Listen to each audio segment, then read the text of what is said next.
doorknob. Deal with it. Alright. You can read from that far away. Well, no, I'll just like... Ah! Oh, wait, listen. It sounded like you farted. Hey guys! So, I'm Sam, and this is Jamie, and you know what? We're making a video together for the first time in forever! Oh no, that was. It's been a really long while, so today, Jamie was over, and I decided, hey, let's do a video together! And so, I didn't know she was actually at my house, but anyways, so, so today, obviously by the title, you guys can tell, we're talking about not worrying about anything. Well, I guess you can worry about stuff, but, like, not worrying a lot. And so yeah, so I got a verse. Well, it's like, I gotta get my Bible now. I forgot to grab my Bible. Unprepared. Unprepared. Hey, I marked this. Proverbs 12:25. That was 10. That's confusing. Anyways. And so Proverbs 12:25 says, worry weighs a person down, and encouraging word cheers a person up. So yeah, that's the daily verse.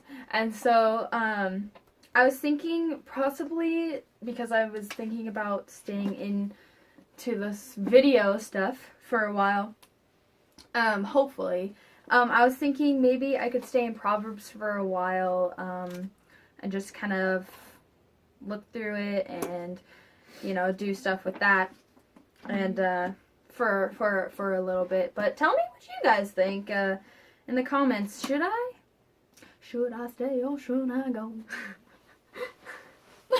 What is that? No, I do. So basically, it's okay to worry. It's a thing we call life. It's a daily thing. It's like... Everybody does it. Everybody. Don't think that you're the only one. Because I'll tell you what, I worry about a lot. Worry about everything. Everything and everything. And anything. That's what I meant to say. Anything and everything. Okay, that sounds better. Anything and everything that comes our way, even if it's just the slightest detail. Like my room. Right now, it doesn't match. And it worries me. A room can match? Yes. Like colors match. Like this does not match. Look at this. That doesn't... Anyways. It's matching to me. You know what? You don't like cleaning. So yeah, like worrying, it's like a part of our daily lives, and sometimes we don't notice that we worry but all that much, but people around us may think like, oh my goodness, they look like they're worried. I don't know what to do. Exactly. Well, yeah, exactly. It's like when you're like doing stuff and someone's like walking up and they're like, whoa, calm down. And you're like, calm down. What do I need to calm down? And then you get more worked up because you didn't even know you were worked up. And then they told you to calm down and you're like, no. Then later you calm down. Ugh. Yeah. However, it's how we react to our worries and our anxieties that really makes the difference in worrying. And it kind of draws the line between, like, anxiety and worrying. Yes. Because anxiety is where you worry so much about something, it literally, like, freaks you out. And where worrying, it's more like, kind of like this, like, my room doesn't match. Like, that's kind of a worry. Should we give him an type example? thing. I can give him an example. Yeah, you can. So, like, anxiety is like, for example, everybody knows I have that, but whatever. Anywho, anxiety is like, I can't go to school wearing a pair of jeans because every time I've ever done that, people ask me what's wrong with me, and they'll just ask me questions, and they'll all comment on me wearing pants, because apparently, you don't wear pants, and you just wear shorts all the time, people think you're weird if you wear pants. and then you get super worried about it, and you spend like 20 years before you go to school debating whether or not to wear pants or not, and then you decide not to. So then all that worrying's for nothing. But I mean, it like Yeah. stresses you out and it makes you think about it, like overthink about it, and so that's just kind of breaks you down. Oh, I have another verse. So I have a bonus verse. It's in Proverbs, and Is it? I didn't mark it. Yeah, it's in Proverbs. Duh. No, that's not it. Oh! I went to 19. Is in Proverbs again, and it's 14:29. And it says, people with understanding control their anger. A hot temper shows great foolishness. And so where I was going with that was... Have you ever just was so worried or stressed about something, and then you just like you take it out and on like literally everything around And you, everyone. like a fly can be around you, and you're just like you want to like murder the crap out of it, and You you're just want like, to do that anyway. well, you want to do it Fly. even more. Okay, fine. Someone asks you a question, like a simple question, like, "Hey, how's it going?" And you just like, It's like, terrible. You're like, Like, "Thank you for reminding me." yeah, I've done that. I've surely have done that. I do that all the time. I actually did that today. Oh yeah. Yeah. I remember Yeah. that. My brother threw my controller on the ground, and I unleashed fury out on him. And I left. Because I was so angry. But it was something super silly to be angry about, especially because the controller was just fine. But because I had spent my money on the controller, I was worried something was going to happen to it. Even though nothing happened to it, I just was so worried, and and so I unleashed the fury on him, and I shouldn't have. So, yeah, there's an example of the time if you guys didn't believe me. Yeah, it's kind of So yeah, how you react to your worry. You can either let God handle it, and that is actually a lot more calming and easier, or you can just explode and try and deal with it yourself. But that doesn't work. It sucks.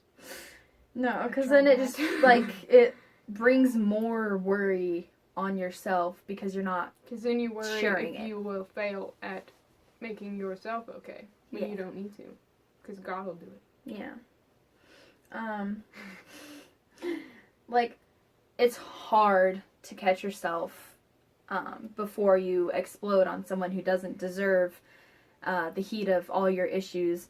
It's hard to know when you're going to do that and how angry you're going to be when you do unleash your fury on somebody else. But it's always good to be mindful of it.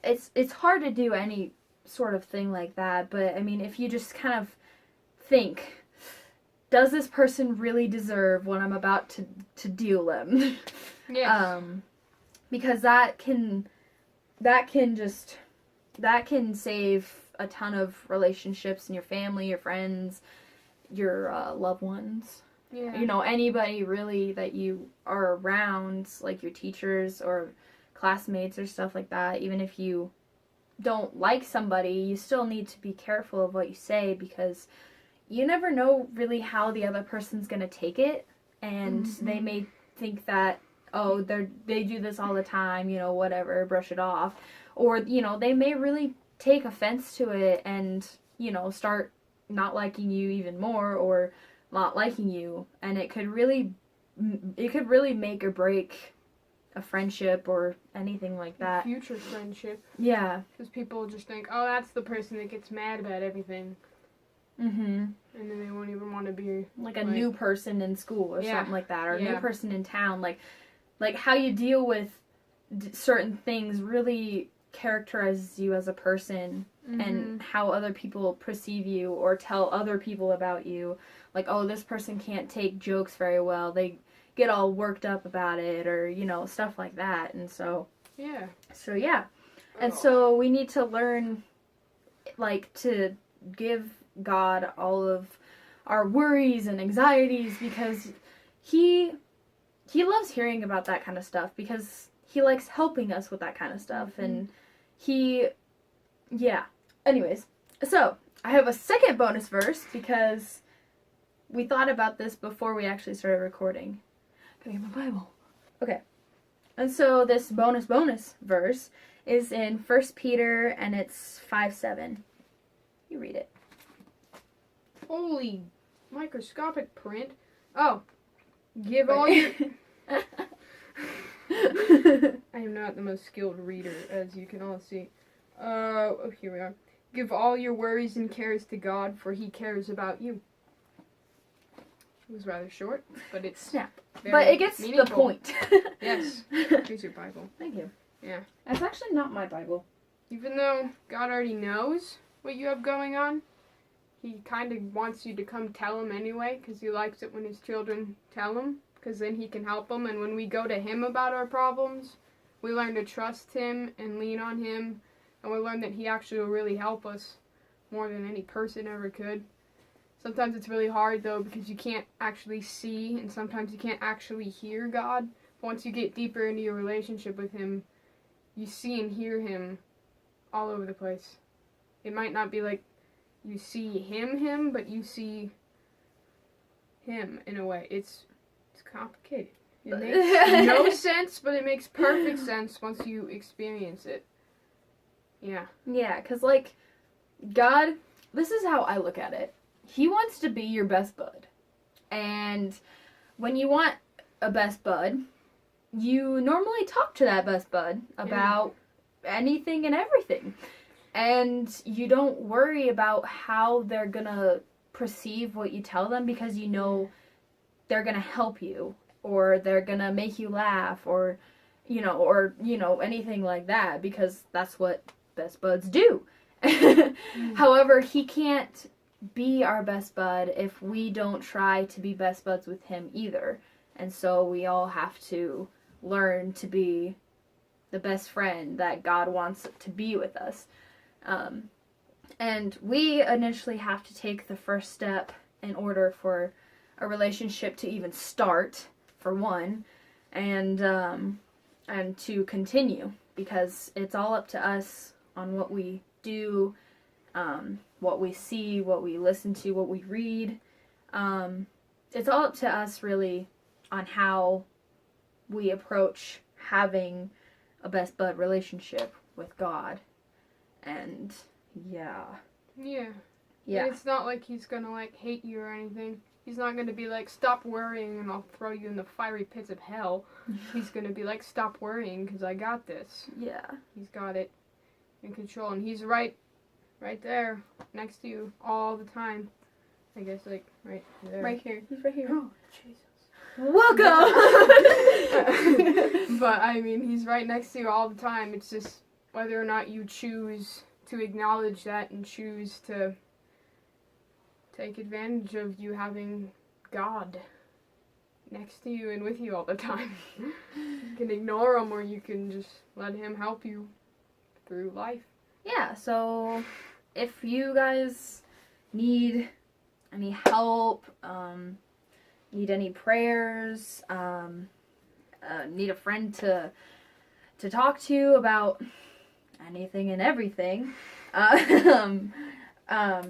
or if you have any questions, feel free to contact myself or